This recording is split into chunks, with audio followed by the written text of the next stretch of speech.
Hi, I'm the History Guy. I love history, and if you love history too, this is the channel for you. In 1947, a remote part of Southern California that was referred to simply as the Hill became a surprising and largely forgotten front line in the Cold War. And while it played a surprising role in some of the most momentous events of the era, it also caused some surprising and largely forgotten casualties in that war. The history of the Santa Susana Field Laboratory is history that deserves to be remembered. Founded in 1928, aircraft manufacturer North American Aviation produced important aircraft designs during the Second World War, including the T-6, the most widely used trainer aircraft in history, with nearly 17,000 produced. The twin-engine B-25 Mitchell bomber, used in James Doolittle's famous raid on Tokyo in February of 1942, and the legendary P-51 Mustang, generally regarded as one of the best fighter aircraft of the Second World War. After the war, NAA continued to design military aircraft, including the F-86 Sabre, still the most produced Western jet fighter aircraft in history. But North American diversified in the post-war era, where there was far less demand for military aircraft, but new technologies were transforming the aerospace industry. One of those new technologies was rocket engines. North American had started experimenting with rocket engines in 1946, testing them in the parking lot of their Los Angeles facility and protecting the cars by parking a bulldozer in front of the engine. The U.S. Department of Defense contracted North American to study the V-2 rocket that had been developed by Germany during the war. The goal was to adapt the V-2 design to U.S. manufacturing standards. Using ideas derived from the V-2 design, North American started to design a much larger engine, originally to power the SM-64 Navajo, a proposed supersonic intercontinental cruise missile. Given the size of the project, the parking lot would no longer suffice. In 1947, NAA leased acreage in the Santa Susana Mountains near Canoga Park, California. The area was considered a good place to test rocket engines. The site, which early employees dubbed the Hill, had good geology for rocket test stands, with isolated peaks and rocky bowls that acted as a natural buffer for the blast and sound. While it was still able to leverage the robust Southern California aerospace industry, at the time, it was significantly more remote than other North American aviation facilities. And rocket technology was not the only technology that was interesting North American aviation. Following the development of the atomic bomb, the United States government and the people had become fascinated with the potential for nuclear power. In 1948, North American Aviation created an internal division to manage its government and commercial nuclear research. They built a small 5-watt reactor in their facility in the town of Downey, California, southeast of Los Angeles, that in 1952 became the first nuclear reactor to operate in the state of California. In 1955, that reactor was moved to the NAA land in the Santa Susana Mountains, where a new area under the supervision of the U.S. Atomic Energy Commission housed facilities for testing nuclear reactors and nuclear support operations. In 1955, North American Aviation spun off its rocket development as a new division called Rocketdyne, and its nuclear technology and reactor development as a division called Atomics International. Both of these were headquartered in the Los Angeles suburb of Canoga Park. By the late 1950s, the mountain site, known as the Santa Susana Field Laboratory, had developed into 4 major test areas, with 18 large static rocket engine test stands, 5 component test laboratories, an advanced propulsion test facility, and the Area 4 nuclear facilities overseen by the Atomic Energy Commission. The entire Santa Susana Field Laboratory eventually encompassed 2,558 acres, including buffer zones in the north and south. The facility tested rocket engines for the Army, the Air Force, and by 1960 for the National Aeronautics and Space Administration. The test stands, some of the first of their kind in North America, could test everything from individual rocket components to full engines. More than 30,000 rocket engine tests were conducted at SSFL. NASA argues that the contribution of the field laboratory to the development of the nation's spaceflight program cannot be overstated. The test stands were used in the development of virtually every major rocket system used by the United States, including the Atlas, Thor, Delta, and Saturn rocket families. The rockets tested were critical parts of U.S. ballistic missile systems, but also manned space missions, including the rockets used for the Mercury and Apollo programs.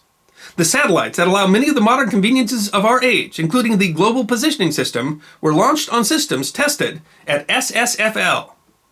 In addition, Santa Susana's component and system test laboratory successfully tested and qualified maneuvering control systems for the Gemini and Apollo missions, the Lunar Ascent Engine for the Lunar Excursion Module, and other reaction control systems for programs such as the Mariner and Viking programs. The test stands were also used to test the Space Shuttle Main Engine, or SSME. Used in sets of 3, the SSMEs launching a space shuttle can produce a maximum thrust of a whopping 37 million horsepower. And the reusable SSME, described as the world's most reliable and highly tested large rocket engine ever built, powered the program that flew 135 missions and was critical to the construction of the International Space Station, the repair of the Hubble Space Telescope, conducted hundreds of experiments, launched important communication satellites, and launched the Magellan, Galileo, and Ulysses interplanetary missions. Meanwhile, the 209-acre section of the field lab called Area 4 was dedicated to nuclear research, including the development and testing of experimental nuclear reactors. Over the course of 4 decades, Area 4 would become home to 10 reactors, a plutonium fuel fabrication facility, a uranium fuel facility, and a hot lab for remotely cutting up dangerous radioactive material. The reactors included the pioneering sodium reactor experiment, a reactor which, in 1957, became the first nuclear reactor in the United States to produce electric power for a commercial power grid by powering the nearby city of Moorpark. Operations at Area 4 helped to develop components and designs for nuclear power generation.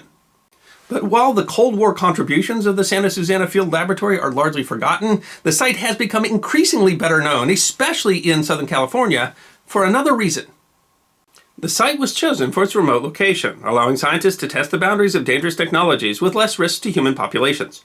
But Southern California continued to grow, including around the once rural site.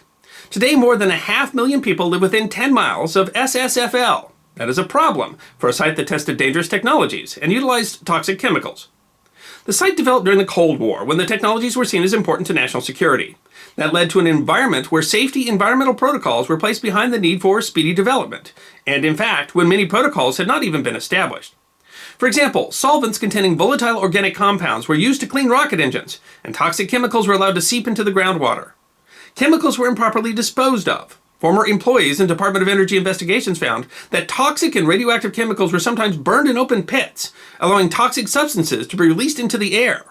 Reportedly, employees would dispose of drums of toxic chemicals by shooting them with a rifle until they exploded, allowing the toxins to blow wherever the wind chose. But perhaps the worst environmental disaster at the site occurred in July of 1959. The sodium reactor experiment was just that, an experiment. The conditions had been untried and limits were only theoretical. In the course of operation, a chemical lubricant leaked into the liquid sodium cooling system. The chemical broke down into organic compounds that then partially blocked the cooling system as it ran across the fuel rods. Technicians were aware of anomalous readings, but continued to operate the system while seeking solutions.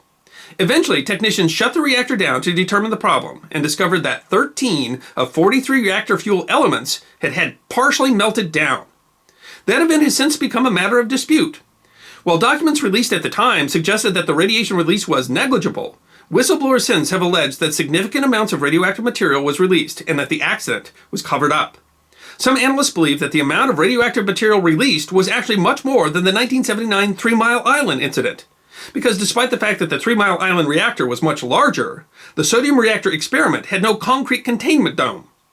These analyses suggest that the worst nuclear disaster in U.S. history was covered up at the time, and the public only became aware after documents were discovered nearly 20 years later in the wake of 3 Mile Island.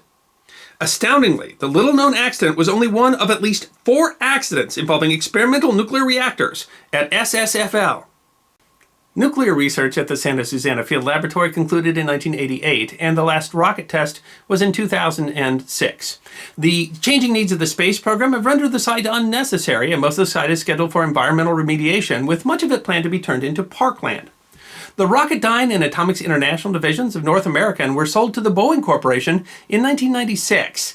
And while they have been resold since, Boeing retained ownership of the Santa Susana Field Laboratory, and thus the cleanup is the responsibility of the Boeing Corporation, along with the U.S. Department of Energy and the National Aeronautics and Space Administration. And that has been a subject of intense litigation and disagreement.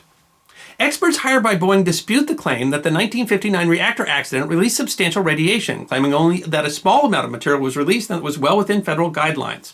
A 2004 class action lawsuit that alleged damages due to that leak was settled out of court, and to this day the true extent of that 1959 nuclear accident is unknown.